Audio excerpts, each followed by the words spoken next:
এই ভদ্রমহিলাকে দেখছেন, এই ভদ্রমহিলার স্বামীর প্যারালাইসিস হয়েছিল। এখন কেমন আছে? ভালো আছে। ভালো আছে। কবার ওষুধ নিয়ে গেছিলেন?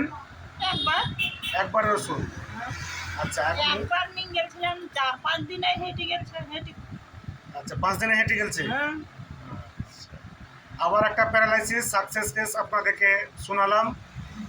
হোমিওপ্যাথি কি না করতে পারে, অনেকে বলেন প্যাসিভো এফেক্ট। হোমিওপ্যাথি হলো মহা মূল্যবান ওষুধ, তবে জানতে হবে হোমিওপ্যাথি মশলা মুড়ির জায়গা নাই। হোমিওপ্যাথি হলো সিঙ্গেল মেডিসিন।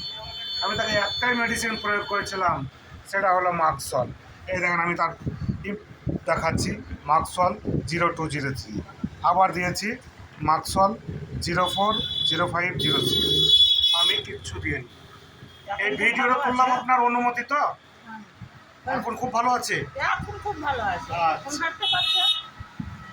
হাঁটতে পারছে। ওই ব্যথাটা হচ্ছে এখানে গর্দনে আচ্ছা ঠিক আছে। ওইটাই।